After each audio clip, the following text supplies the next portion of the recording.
Ser podcast.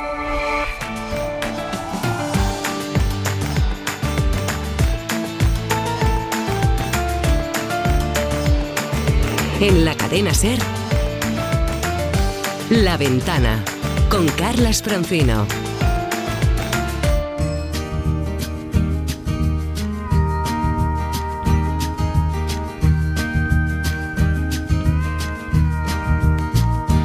California en el barrio los dos.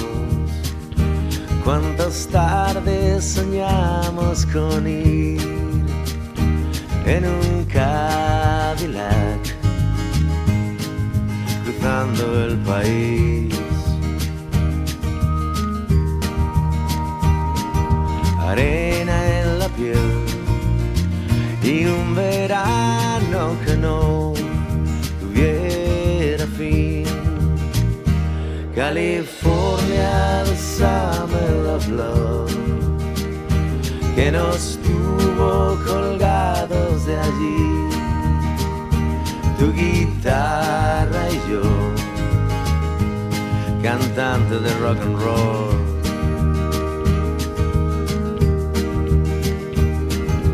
Así éramos, 1992. Hola, buenas tardes.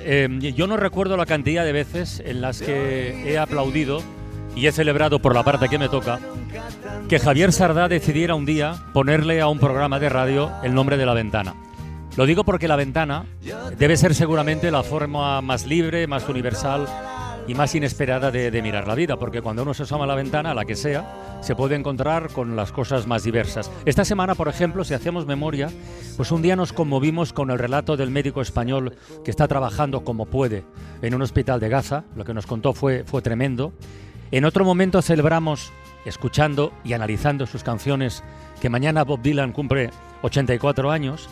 El otro día también me acuerdo que una de las librerías arrasadas por la Dana en Valencia estaba a punto de reabrir las puertas y hablamos con el propietario y se sentía como un chico con zapatos nuevos. Ayer, ¿te acuerdas, Isaías? Ayer hablamos con un catador de todo, de vino, de aceite, de cerveza, que va por todo el mundo. Nos contó detalles de un oficio que es poco conocido. O sea, resumiendo, que asomarse a la ventana, yo creo que en sentido literal o metafórico, es un ejercicio muy sano. Bueno, pues hoy lo hacemos mirando a la naturaleza, a ese patrimonio de todos que debemos proteger entre todos. Les hablamos desde Bioño de Piélagos porque Piélagos es uno de los 8 municipios que componen la Costa Quebrada en Cantabria, y resulta que hace apenas un mes, un poquito más de un mes, la UNESCO ha incluido Costa Quebrada dentro de la red mundial de geoparques. Así que nos hemos venido aquí para explicarlo y para celebrarlo con quienes constituyen el patrimonio más valioso de la radio, que sois los oyentes. Gracias por venir a compartir esta tarde de radio en el Teatro Bimenor. Muchísimas gracias. A ver, alineación de hoy: director de contenidos de la SER en Cantabria, Fermín Bien, buenas tardes. ¿Qué tal? Buenos Buenas días. tardes. Isaías Lafuente, Hola, bienvenido. buenas Montserrat tardes. Domínguez, buenas tardes. Hola, buenas tardes. Y los anfitriones: Luis Martínez Abad, consejero de Cultura, Turismo y Deporte del Gobierno de Cantabria. ¿Qué tal, Luis? Muy buenas tardes. Y Viola Bruschi, geóloga, directora científica del Geoparque Costa Quebrada. Viola, buonasera. Buonasera. Buenas tardes. Buenas tardes. Voy a empezar por ti para reproducir un fragmento de la conversación que teníamos esta mañana, porque yo me imagino a los oyentes ahora, los que no conozcan la realidad de un geoparque, ¿no? Cuando hablamos de, de patrimonio cultural, de patrimonio medioambiental, de patrimonio gastronómico, todo el mundo sabe de qué estamos hablando. Patrimonio geológico, ¿cómo lo podemos defender? ¿Cómo lo podemos explicar? ¿Qué importancia, qué valor tiene eso? Patrimonio geológico son aquellos elementos geológicos que tienen un interés importante a nivel científico. Eso es el patrimonio geológico. O sea, geología tenemos por todas partes, pero cuando hablamos de patrimonio, hablamos de elementos que tienen un valor particular, un valor muy interesante, desde el punto de vista científico y obviamente también del punto de vista de otros aspectos, como por ejemplo el educativo, el divulgativo.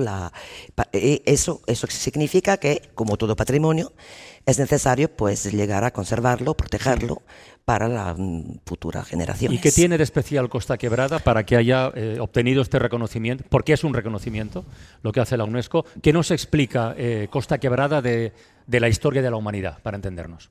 Pues nos explica un poco, en el caso de Costa Quebrada, tenemos un modelo que nos explica cómo ha cambiado la línea de costa, en concreto, a lo largo del tiempo, de los últimos tiempos geológicos, los más recientes, relativamente más recientes, y cómo ha ido evolucionando y pasando de una costa de un tipo a otra. Es decir, podemos imaginar cómo, por ejemplo, era la costa que pisaban pues, los hombres de Altamira, por ejemplo. Tenemos esa idea hace 30.000 años. Entonces, viendo el paisaje que tenemos actualmente en la Costa Quebrada, podemos imaginar esa evolución, ver todas las etapas de esa evolución y imaginar lo que fue, vemos lo que sucede actualmente y podemos hacer, bueno, y tener una idea en el futuro, cómo podría cambiar. Entonces eso es lo que representa lo que se llama el Global Geosite, o sea, representa lo que es el patrimonio geológico que tiene un interés internacional ya. Y eso es lo que necesitamos para poder optar a una candidatura de UNESCO. Consejero, ¿qué tipo de visitantes? No me gusta tampoco mucho la palabra turistas, pero bien, ¿qué tipo de visitantes puede atraer esto que acaba de explicar Viola?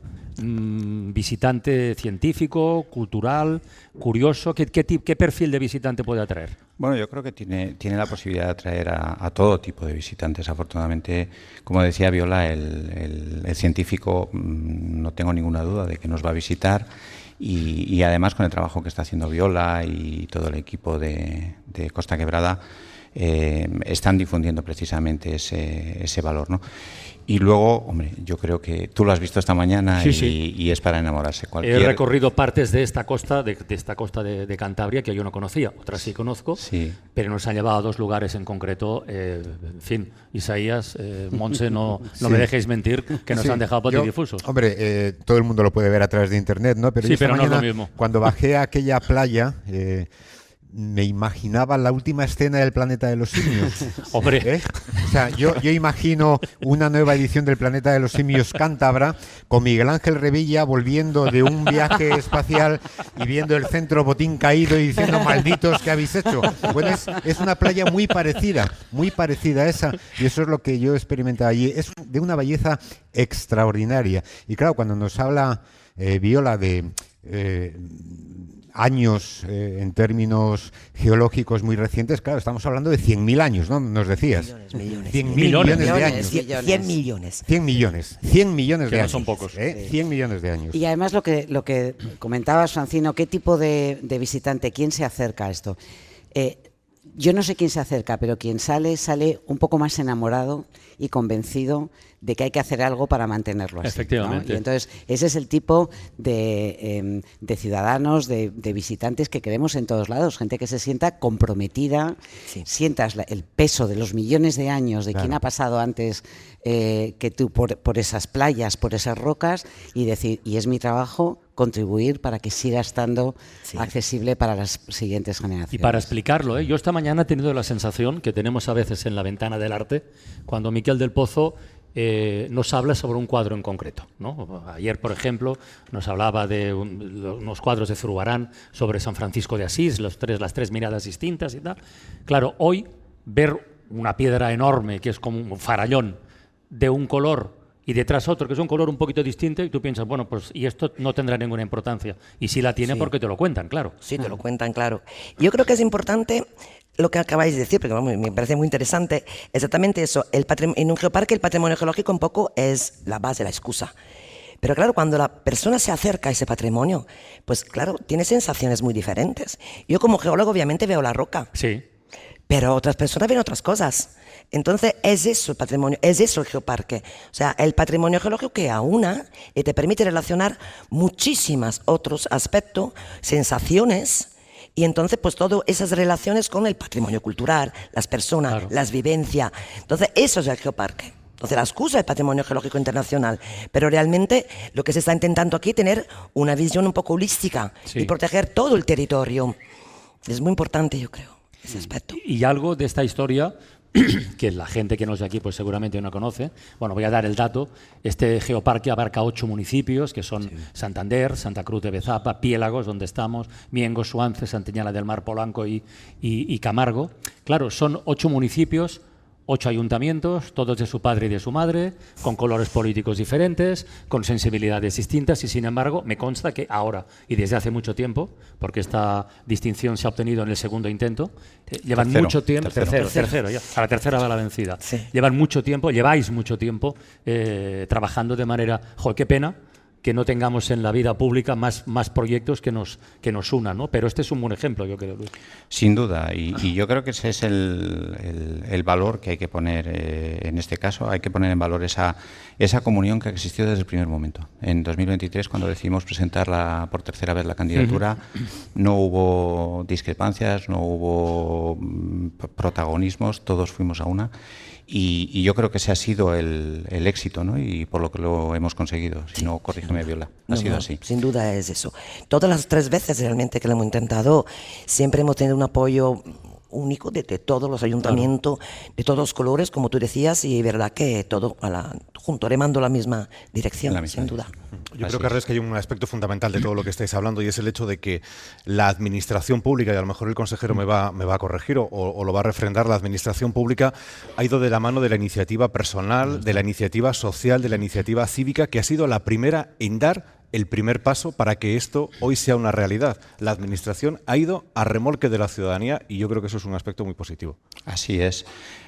Mira, se empieza a hablar de Costa Quebrada en 1979, gracias a Jesús Mojas y sus poemas. Y a partir de ahí, bueno, yo creo que en 2002, lo recordarás, Fermín, con el hundimiento del Prestige, se une toda la comunidad para aquí llegó el limpiar. chapapote también. Efectivamente. Claro. Y a partir de ahí, es verdad que se crea en 2003 una asociación de Costa Quebrada, y ese ha sido un poco el motor, ¿no? Creo que los ciudadanos son los artífices de esto, los que han impulsado, los que han empujado, y hasta que hemos llegado. Y en 2023, como antes comentábamos, pues bueno, se presentó por tercera vez la candidatura.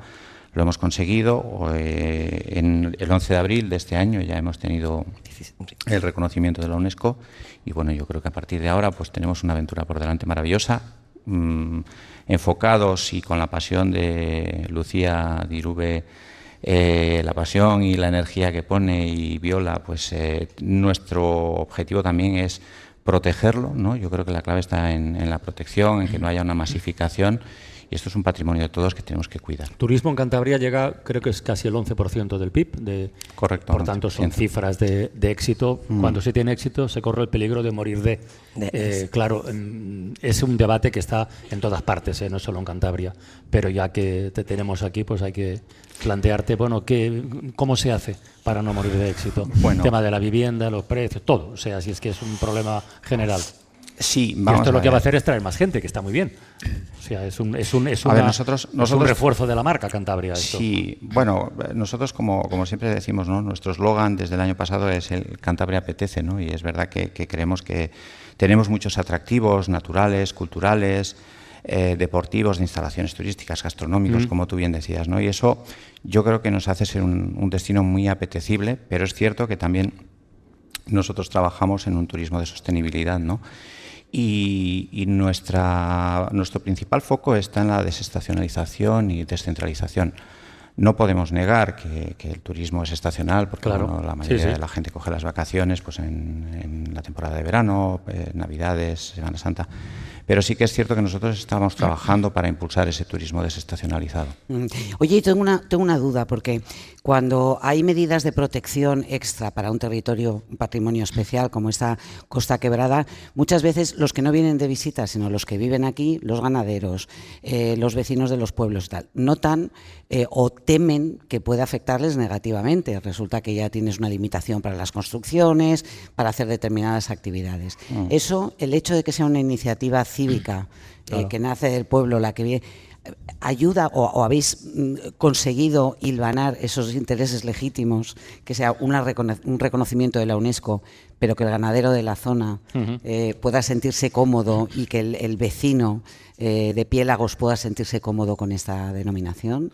hay que buscar la manera de institucionalizar a esos vecinos, ¿no? Que han sido la parte fundamental de llegar hasta donde hemos llegado. Yo creo que hay que hacerles partícipes, y luego es cierto que tenemos la obligación de protegerlo, ¿no? El turismo, no podemos permitir la masificación en un centro, en un parque como este, y en esa línea es en la que trabajamos, ¿no? Yo creo que la protección es clave. Sí, dentro del geoparque, por ejemplo, lo que se está haciendo, una de las líneas muy importantes para mantener esa política un poco desde abajo arriba y hacer que la gente sienta ese territorio propio. Claro, y vivo. Le estamos haciendo participar en la toma de decisiones dentro del geoparque, con lo cual se hacen unas mesas de colaboración en lo que se pretende con esas mesas de trabajo, pues obtener las necesidades de ganadero, de productores, para que nos aporten esa información y trabajar con ellos, para que obviamente sea una gestión de todos. Eso es muy importante. Hasta ahora hemos hablado de todos, pero solamente hemos citado a los adultos. Pero creo que también tenéis una política de acercamiento a los más pequeños, ¿no? Acercar a los centros escolares a entender realmente la belleza que a lo mejor no son capaces de valorar, ¿no? Bueno, es la gran inversión de futuro, ¿no? Claro, la es importantísimo porque, sí. como os decíamos antes, por la protección y la conservación, bueno, cuando hablamos del patrimonio geológico de interés internacional, allí tenemos una figura de protección legal, que es el Parque Natural de Alduna Liencres, eso está allí y tiene que ser así por UNESCO. Pero después tenemos que llegar a la conservación, la protección de otra forma, y eso es a través de impartir la educación reglada, que efectivamente hay mucha programación con escuelas, con institutos, con universidades, con esos centros, digamos, regulares, y después hay todo el discurso también de visitas que lo que se pretende es no enseñar geología, por supuesto, no, eso no es el objetivo. El objetivo es sensibilizar, hacer entender cómo funciona, pero desde un punto de vista holístico, o sea, no solo el patrimonio geológico, sino el cultural y sino también el biológico, obviamente. Y de esa forma es la manera de que la sociedad sienta propio el territorio, lo conozca, lo entienda, y entonces pues por el de allí lo respete y lo conserve. Ya que ha salido a la conversación el tema fundamental en cualquier ámbito de la vida de la educación de los más pequeños y su mirada hacia el futuro y tal, voy a contar una historia. Nosotros somos contadores de historias y en este lugar donde estamos hay una derivada que me apetece mucho compartir. Estamos, por cierto, en un cine-teatro bimenor que, corrígeme Fermín, tenía que proyectar hoy, este fin de semana, una película que creo que ha habido que mover por la presencia de la ventana, ya lo siento. ¿Qué película era, por cierto? ¿Qué película era? Era una película más que le va a gustar a todo el mundo. Perfect Days. Perfect Days. Pintado. Sí, le gustó incluso a Boyero. Recuerdo con su Diablo. Es fabulosa. Ha sido defenestrada la película. Ha sido defenestrada. Muy recomendable. Bueno, pues aquí al ladito de donde estamos, con un montón de amigos, de amigas, de oyentes, muchísimas gracias por venir una vez más. Está un colegio, hay un colegio, yo he mirado esta mañana, el colegio Antonio Robinet, que no sé quién es Antonio Robinet, pero ahora no lo vamos a saber, ¿no? Y tiene una historia relacionada con este cine-teatro que nos va a explicar Agustín Prieto, que hasta 2016 fue presidente del colegio, o director. Agustín, buenas tardes. Carlos, buenas tardes. A ver, somos contadores de historias todos, sí, así que ¿verdad? a ver, pues cuenta la historia. A ver. Bueno, la historia Por cierto, Antonio Robinet, ¿quién era? Antonio Robinet era el presidente del Consejo de Administración de Cristalería Española, el representante máximo de la multinacional Saint-Gobain. ¿Esta era una fábrica de vidrio antiguamente? ¿O? La fábrica de vidrio era, en principio, la que fundó el colegio. Ajá. El colegio surgió en un principio como Colegio de Cristalería Española, allá hacia 1964, y se fue transformando paulatinamente. Era un patronato escolar. Yo llegué aquí un 1 de septiembre de 1977 y formé parte de Cristalería Española, pero como empleado. Sí. Porque en el colegio había profesorado empleado por Cristalería y profesorado funcionario público. El colegio fue evolucionando hasta que en un momento, en 1982, hubo una fuerte recesión en la fábrica de Cristalería Española aquí en Bioño. Pues como suele ocurrir en estos casos, traslados a otras factorías, despidos incentivados, negociaciones muy duras, huelgas, manifestaciones por parte del pueblo, y la empresa comunica a los trabajadores de este centro, del Colegio Antonio Robinet, que no quiere continuar con su titularidad. Entonces nos planteamos primero negociar con la entonces Dirección General de Educación. Lógicamente no existían las competencias y se dependía directamente del Ministerio de Educación y Ciencia de Madrid.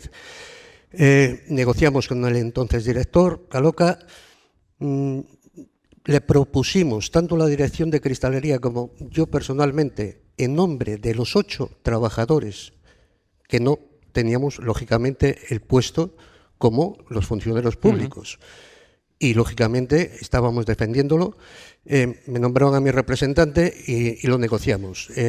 Prácticamente intentaron regalar el colegio con su ficha de agente a la Dirección General de Educación, pero Caloca no lo aceptó. Bueno. La propuesta era pues unas oposiciones restringidas para nosotros 8. Dijo que no, y entonces ya nos planteamos, le planteamos, el colegio iba de cara al cierre, entonces. Sí, efectivamente. ¿Y cómo se evitó el cierre? Pues lo evitamos constituyéndonos en cooperativa. Toma, y así sigue. Y así sigue. Desde 1983 que constituimos la cooperativa de enseñanza de trabajo asociado con los 8 trabajadores que lógicamente nos quedábamos sin empleo. Qué pedazo de historia, de verdad, ¿eh? ¿Y el centro solamente vive de alumnos de este pueblo o viene gente de otros lugares? Principalmente del municipio, de Piélagos. Hemos tenido, pues, en alguna ocasión, unos recorridos de autobús que sobrepasaban ya los términos de Piélagos. Hemos recibido gente desde Sobarzo, desde Castañeda, incluso desde Ontaneda.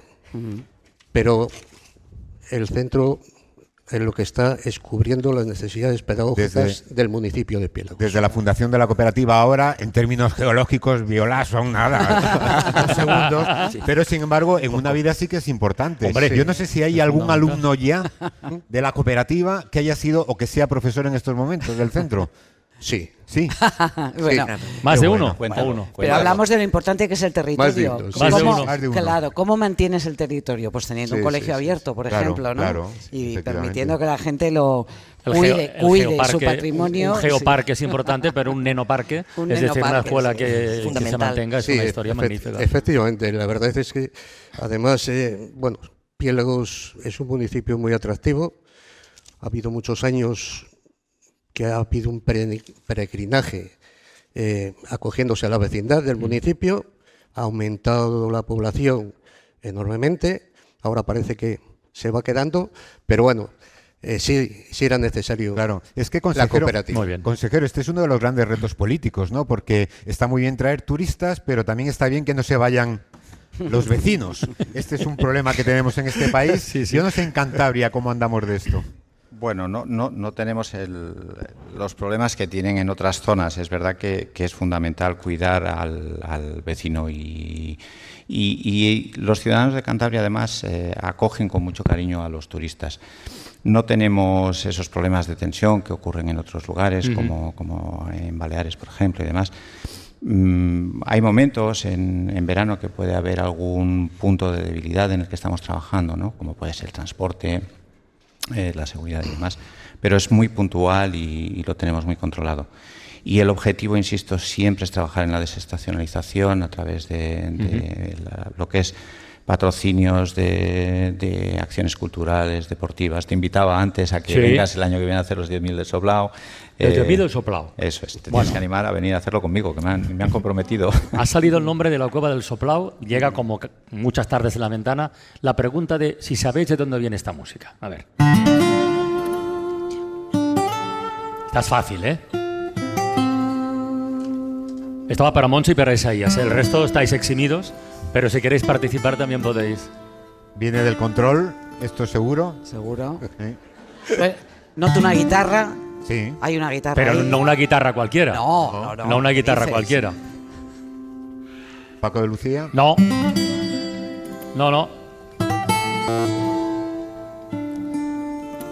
Es Mark Knopfler. Es Mark Knopfler. Y esto es un fragmento de la banda sonora de Altamira. Lo tenía en la punta de la boca. Claro, De la banda sonora de Altamira, claro, en fin, es que Altamira, las cuevas del Soplao. Cantabria tiene un potencial, ya que estamos hablando de geoparque y de geología, con las cuevas prehistóricas, que es impresionante. Y concretamente, la que citó Luis, el consejero de la cueva del Soplao, es una de las maravillas de esta tierra. Y a esta hora le hemos pedido a nuestra compañera Hanna Sánchez que nos haga lo que se hace en la radio, una fotografía sonora, a ver si cerramos los ojos y la acompañamos a ella en ese recorrido para ver coladas, columnas, estalactitas, estalagmitas. Nunca sé lo que sube y lo que baja. ¿Qué es lo que sube? ¿Cómo es? La T de techo, estalactita. Estalactita es la que sube, La T de estalagmita. techo. Bueno, pues con todo, a ver si nos ayuda en ese viaje, Hanna, va. Estoy debajo de cientos de miles de años, a 200 metros bajo tierra. Sobre mi cabeza, cientos, miles de estalactitas formadas por carbonato cálcico. Estoy en una de las cuevas que tiene la mina del Soplao. Se oye un riachuelo. El agua de las lluvias se va filtrando por la montaña, cae aquí y sigue cayendo hasta un pozo de 60 metros de profundidad y 14 metros de diámetro.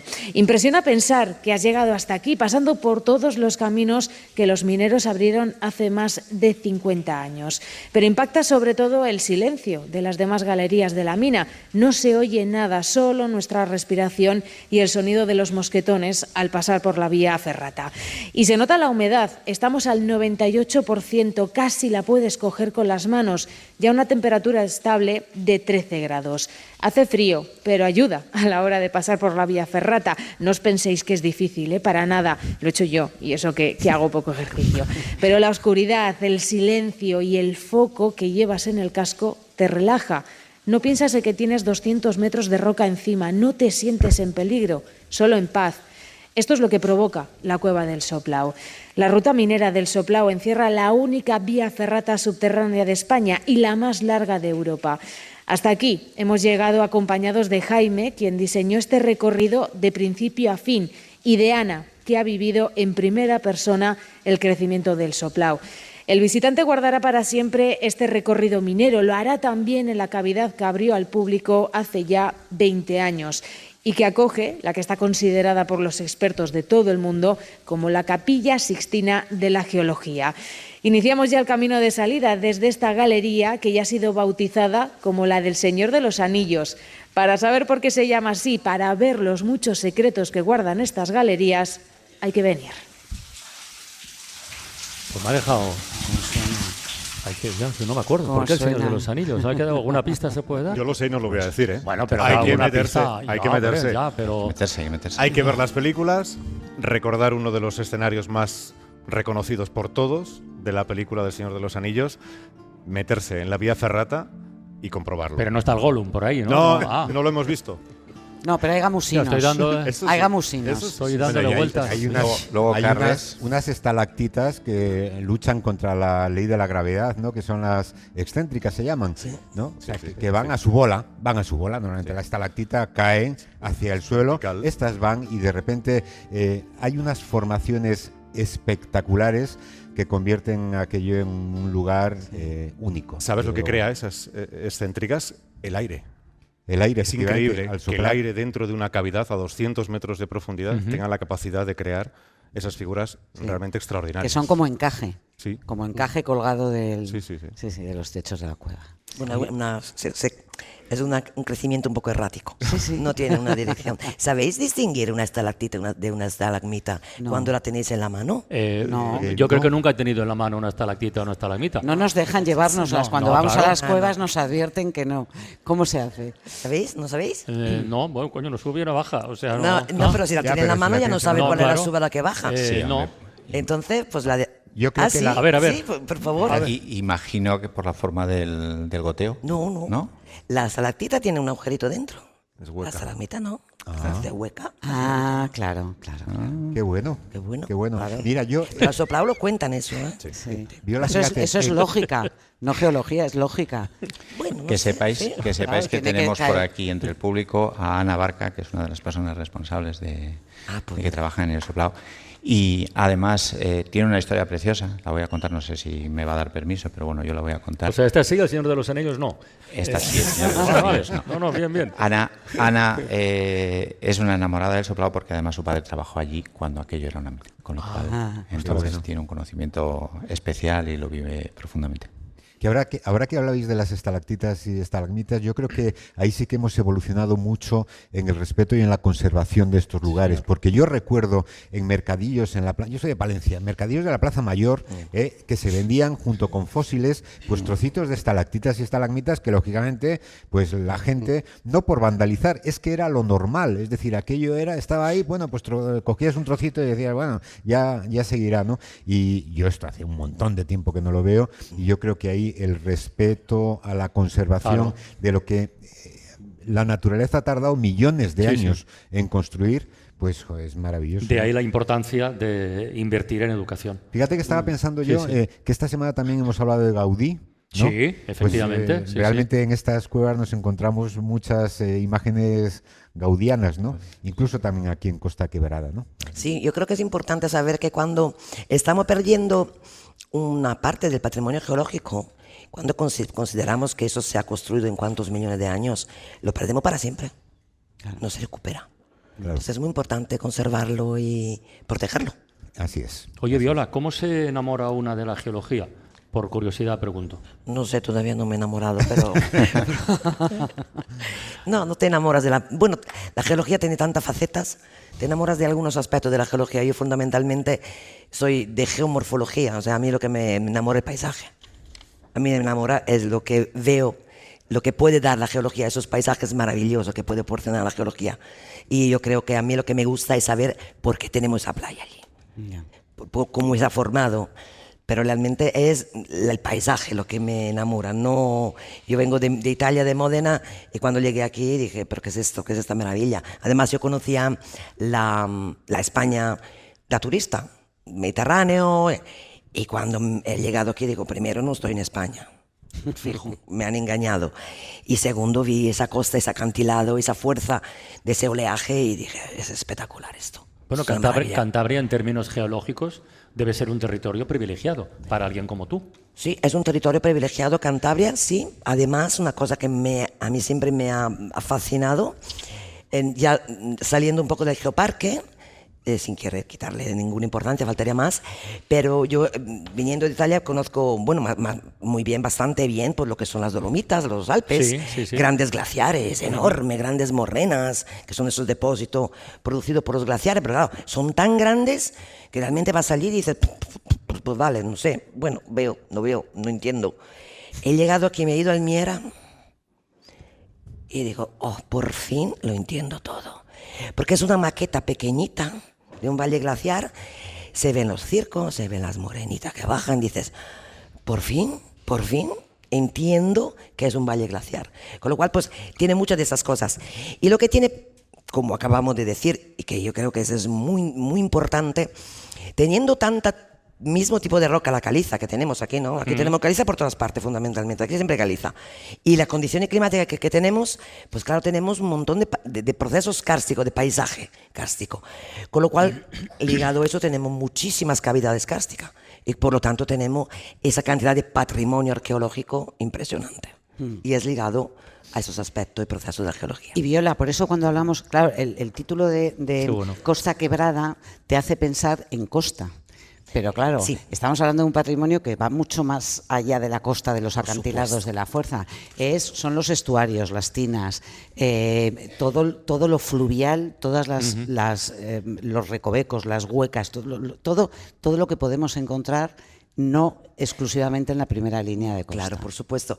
De hecho, uno de los aspectos importantes que estábamos comentando, que es el paisaje kárstico, por ejemplo, ya cuando vamos al interior es muy bonito y es muy interesante. Es donde mejor lo vemos. Vemos dolinas, vemos cavidades kársticas y eso es fundamental. Tenemos Pozo Tremeo, por ejemplo, que es una maravilla porque es un lago natural y se ha creado dentro de una especie de dolina, que son esas cavidades circulares que se forman por disolución de la caliza, bueno, sin entrar tanto en detalle. Entonces, ese paisaje es espectacular. vamos, por ejemplo, saliendo un poco del Geoparque, pero cuando vamos a visitar Cabárceno, así me da mucha rabia a mí cuando voy a Cabárceno, a veces que he ido porque es muy bonito todo, pero no me dice nada de geología. Y vamos a ver, que tengo... Y tú reclamas. Sí, porque veo la jirafa que es roja. Y digo, ¿pero por qué es roja esa jirafa? ¿Habrá una razón? Seguro. Jolín, seguro, pues claro, seguro que hay. es geología, por eso es roja. Estaba pensando que Y eso- Costa Quebrada sería un buen título para una película, ¿eh? Costa Quebrada Costa sería Quebrada, un buen sí, título sí, para sí. una película. Te Que por hablaría- cierto, la semana pasada ya nos hemos lamentado de que en este cine teatro en el que estamos hayan tenido que aplazar un poquito, modificar el horario de proyección de una película, pero aquí la semana pasada terminó un festival de cortos, ¿no? Es un festival internacional, está en plena adolescencia, 15 años, cumple ya ese Festival Internacional de Cinematografía Pues ya son de años. Piélagos. Fíjate, nació como una iniciativa cultural del municipio para dar a conocer la cualidad, la extensión del municipio y las cualidades turísticas del municipio y naturales. Y poco a poco se ha ido convirtiendo en una referencia del sector cinematográfico de Cantabria. Es una referencia, la mejor de Cantabria y una de las mejores del norte, porque ha permitido sacar a la luz el talento creativo que hay en esta comunidad autónoma, que intenta hacerse un hueco en el mercado audiovisual nacional, como lugar de rodaje, como lugar de producción audiovisual. Nació como una herramienta para poner en valor la riqueza natural del municipio, lo ha conseguido. Qué bien. Y además ha permitido también sacar a la luz el talento que hay hay mucho. Pues mira, como la radio permite hacer cosas mágicas y a veces sacar un poquito de pecho, vamos a ir a hablar de tú a tú, de festival a festival. Vamos a ir de Piélagos a Cannes, que Bien. mañana termina el festival. Digo, bueno, Pepa Blanes, buenas tardes. Hola, buenas tardes, ¿cómo estáis? ¿Cómo estás tú y cómo está Cannes, que mañana ya termina? A ver, un primer titular, una reflexión, una impresión de cómo está siendo esta edición del festival, de uno de los más importantes del mundo, después de Piélagos, claro. Bueno, pues yo creo que lo que ha tenido este festival para lo que nos toca a nosotros es mostrar el buen estado del cine español, con 2 películas en competición que han recibido críticas extraordinarias, y luego yo creo que este es un festival que se ha renovado y que hemos visto autores de una nueva generación, también a los veteranos, porque aquí cuidan mucho a los veteranos, pero creo que hay futuro en el cine de autor mundial, o sea que eso es la buena noticia. Hombre, la ovación del otro día, la película de Carla Simón, que al menos yo lo contaste tú y lo he leído por ahí en alguna crónica, da pistas de que sí, de que algunos proyectos, como el suyo en concreto, parecen claramente consolidados, ¿no? Sí, claro, Carla Simón había ganado en Berlín, pero bueno, los franceses son muy suyos y hasta que ellos no lo descubren, como que no lo tienen muy claro, ¿no? Y Oliver Lasse, sin embargo, sí que era un director que había pasado por aquí. Entonces, yo creo que frente a los dos, ¿no? Sirat ha sido una película que tú pasabas por los bares y la gente hablaba de Sirat, del final, de lo que habían hecho. Y en el caso de Carla Simón, pues yo creo que ha sido como una pequeña sorpresa, por ejemplo, para la prensa americana, para la prensa francesa. Es como, yo creo que no esperaban lo que iba a contar. Y también porque es una película un poco diferente, tanto a Verano 1993 como Alcarrás, ¿no? Donde juega un poco con un realismo mágico gallego que ha gustado mucho. Se ha colado, era un poco previsible, pero bueno, luego la confirmación ha dado un poquito más de sí. Se ha colado en el Festival de Cannes todo el tema de la política internacional con Trump, que por cierto hoy ha vuelto a amenazar a Europa con el tema de los aranceles, ha provocado otra caída de las bolsas. Es pesado este hombre, pero sí se ha colado mucho en el festival, ¿no? Sí, porque claro, Cannes veis todo el glamour que hay en la alfombra, todas las películas, las críticas de las películas, pero debajo del palé, en el sótano, hay un mercado que es como un IFEMA gigante donde se compran, se venden guiones, películas, proyectos, y claro, pues ahí importan mucho los precios de las películas, qué va a pasar, si van a aumentar, si no, si vamos a poder rodar en conjunto. Ahora que tanto se hacen estas coproducciones, pues también un poco a decirnos de a vuestra casa todos. Y entonces hay mucha preocupación en el sector, también del cine americano, porque esto puede perjudicar a directores como Spike Lee, claro. Y bueno, está Robert De Niro que odia a Donald Trump, y con razón, ¿no? Y entonces todos han sido muy duros con él. Oye, una última cuestión, es que he leído hoy en El País un reportaje, un análisis, un artículo que me ha llamado la atención, una mirada distinta sobre el Festival de Cannes, que es que se habrían exhibido, tú lo confirmas o lo desmientes, distintos modelos de masculinidad. Y se hablaba de Leonardo DiCaprio, de Tom Cruise, de Timothée Chalamet. ¿Eso de qué va, Pepa?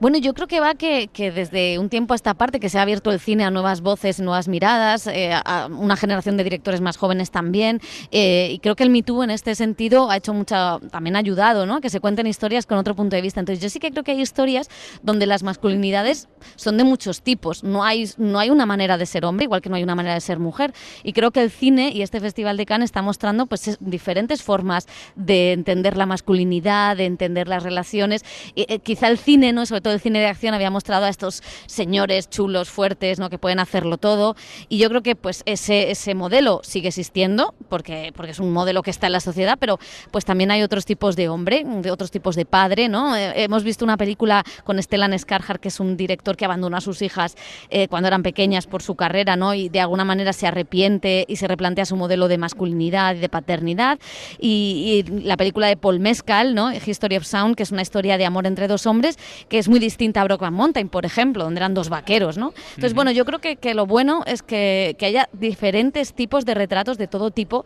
para que todo el mundo se sienta identificado, ¿no? Y luego además, Pepa, hay actores, estoy pensando en bueno, pues puesto en Pascal, en este tipo de nuevo, bueno, Joaquín Phoenix, que se ha también reinventado, ¿no? Sí, y que sí, tienen unas complicidades y una forma de hablar sobre su sexualidad, sobre su masculinidad, completamente diferentes a los Tom Cruise, por ejemplo, de toda la vida, ¿no? Que hacían gala de ser esos hombres de acción, algo completamente diferente. Totalmente. En el caso de Joaquín Phoenix, en la rueda de prensa de la película de Ari Aster, de Eddington, él estaba sentado al lado de Pedro Pascal y los dos se tocaban, se abrazaban, se defendían el uno al otro. Joaquín Phoenix es muy parco en palabras, no le gustan las entrevistas, entonces le preguntaban muchas cosas y era Pedro Pascal el que decía, ya contesto yo, ¿no? Entonces tenían una complicidad que yo en otros actores quizá había visto pues esta cosa que tenían Brad Pitt o George Clooney, ¿no? Esa rivalidad de a ver quién era el más ligón o el más guapo, que hacían estas bromas, que era gracioso y divertido, pero bueno, creo que también se va hacia otra parte y eso, yo creo que eso para los espectadores o los chavales más jóvenes que vean otro tipo de masculinidad, yo creo que también es importante, ¿no? Yo creo, Pepa, que ya si superamos la musculinidad como modelo, ya hemos avanzado algo. Ya vamos por el buen camino, ¿no? Qué bueno. ¿Cómo se nota aquí el rey de las palabras? Pepa, un abrazo muy grande desde Piélagos. Mira, te mandamos un abrazo en forma de, forma de aplauso de los oyentes que están aquí en un cine teatro. A ver, Isaías, ya que te has exhibido con el dominio del lenguaje y tal, elegimos cada tarde una palabra, ¿no? Venga, en la ventana. La que tú digas. No me sorprendas. Bueno, ayer me ocurrió una cosa, Fermín lo confirmará, con Edu, con el compañero del Hoy por Hoy. Oye, mañana que venís a hacer la ventana y tal, no sé qué, a Bioño de Piélagos. Y le dije, oye, ¿Piélagos qué es? Porque yo he visto muchos piélagos por la carretera. Y se hizo un silencio. En el estudio y en la redacción, sí, te lo tengo que reconocer. Sí, entonces, nos quedamos todos como... ¿Qué te parece si la palabra...? Vamos a llenar el vacío, ¿Sí? a intentarlo por lo menos. Venga, piélagos. La palabra del día, con Isaías Lafuente. Pues sí, porque hoy nuestra ventana se abre aquí en una de las localidades del municipio de Piélagos, que es uno de los más extensos de Cantabria. Y nos sumergimos en una palabra, piélago, que viene del griego pélagos, con curiosas conexiones. Por intuición, dado que un archipiélago es un conjunto numeroso de islas, se podría pensar con lógica que Pélagos en griego era una isla. Pero no, con esa palabra nombraban el mar. Y como su mar principal era el Aigallón Pélagos, o sea, el mar Egeo, poblado de islas, el italiano de nuestra invitada Viola construyó la palabra archipiélago, que heredamos ligeramente modificada en castellano para nombrar eso, un territorio insular. Y además nos quedamos con el prefijo archi, que sirve para nombrar la superioridad en archiduque o la abundancia en la archirriqueza o la architontería, que también la hay. Todo esto para llegar al significado actual de la palabra piélago en castellano, que nombra al mar o a la parte del mar que dista mucho de la tierra. Y viendo el extraordinario mar que se contempla desde la costa de Piélagos, pues no es extraño que un anónimo creador de palabras en el pasado tomara esta para bautizar la tierra interior. También Piélago nombró en el pasado una balsa o un estanque, y quizás el río Pas dejara en su curso alguna balsa o algún estanque en la época de las crecidas. Y Piélago es también, en la tercera acepción, aquello que, por su abundancia, es complicado de enumerar y de contar, que es lo que sucede cuando uno contempla la belleza de Costa Quebrada y pretende después describirla en la radio. Qué bien. Y todo eso viene del griego, has dicho, ¿eh? Del piélago de griego, ¿Tú efectivamente. estudiaste griego? Yo estudié un poquito de griego. Yo también un poquito. Sí. ¿Alguien más estudia griego de aquí? ¿Algo no? Latín, no. latín. Latín y griego, sí, 2 años, ¿no? Sí, sí. Solo me quedó el matayotes, matayotetos, caipanta matayotes, que es lo mismo que vanitas, vanitates, et omnia vanitas. A mí me quedó el alfabeto, no recuerdo nada más de griego. ¿El alfabeto griego? Sí. alfa, beta, gamma, delta, epsilon, zeta, eta, zeta, iota, kappa, lambda, min, xi, omicron, pi, rho, sigma, tau, ypsilon, phi, hi, psi y omega. Toma ya. Wow. Pero no sé nada más.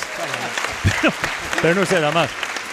Decía Isaías que describir con palabras la belleza de Costa Quebrada es complicada, como siempre que te ponen el reto de utilizar el lenguaje para conformar una realidad. Como estamos en la radio, podemos intentarlo a través de los sonidos. Y tenemos al gran sonidista de la naturaleza, que es Carlos Eita, que nos va a proponer un viaje sonoro por Costa Quebrada que yo creo que va a ser apasionante. A ver qué tal.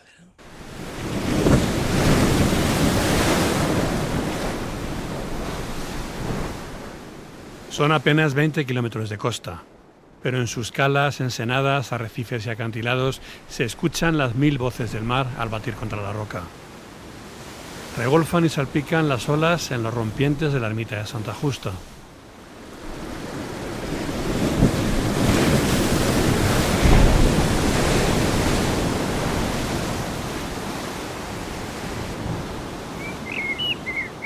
Subido a la linterna del faro de Suances, un mirlo canta de espaldas al mar.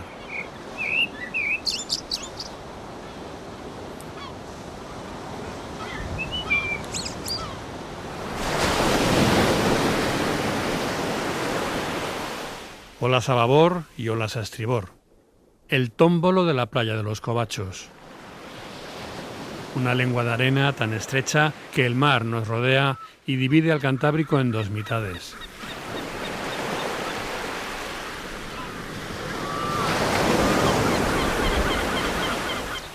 El soplo abrasivo de la arena en las dunas de Liencres, montañas levantadas por el viento.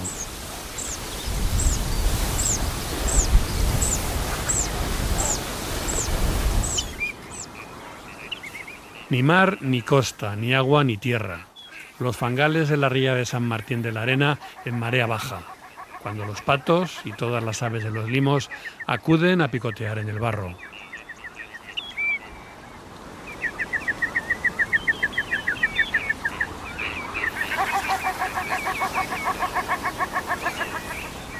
Tras escuchar los sonidos de la piedra y el mar, no nos debe extrañar que estas mismas rocas sirvieran de soporte a las pinturas de ciervos, toros, caballos y bisontes de las cuevas de Altamira y El Pendo. En esta última, al final del día, un zorzal vigila la fisura que da entrada a la oscura galería por la que, desde bastante antes de la existencia del geoparque, corren los animales pintados en la roca.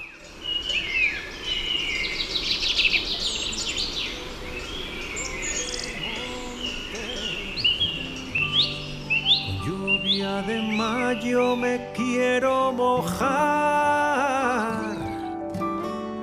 voy a correr como el lobo en la noche, pretendo sentir toda tu inmensidad,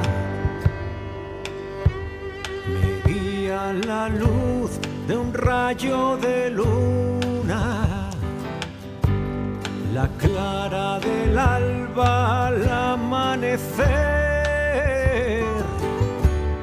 me llena de vida toda la hermosura de esta tierra verde que aprendo a querer. Pues así vamos cerrando esta primera hora de La Ventana.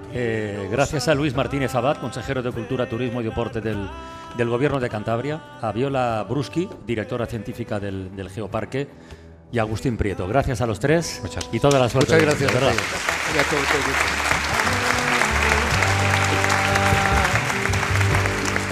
Tengo la fuerza del viento del norte y esa bravura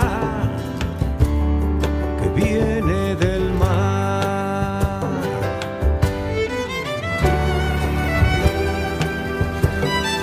Para no perderte ningún episodio, síguenos en la aplicación o la web de la SER, Podium Podcast o tu plataforma de audio favorita.